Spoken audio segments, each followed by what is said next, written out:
The question that we have is that we want to be seen as people, as opposed to a status. And some of the reports that I've been reading lately, they start off talking about the offender, and then they're assuming that we're moving the ball fairly for people to be employed.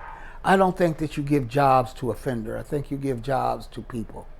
I don't think that you deport immigrants or criminals. You deport people.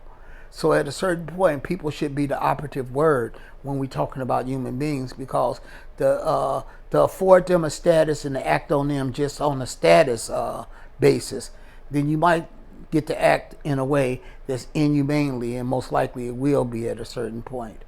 I sort of suspect challenging the dominant narrative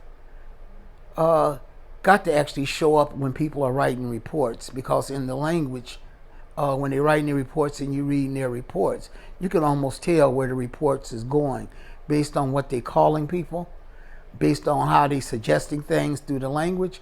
So if a language has a value, maybe that when we write reports and if we want to reform something, maybe we should use language that actually indicate that you're going somewhere, as opposed to obsolete language that actually helps oppress people and categorize people in a real particular way. So not only am I challenging the notion that the fundamental question is that young black people will be hurt as a result of the practices of banning the box, I'm saying that in the report itself, the language that's used in some instances will also lend itself to injuring folks that we never will have an opportunity to address.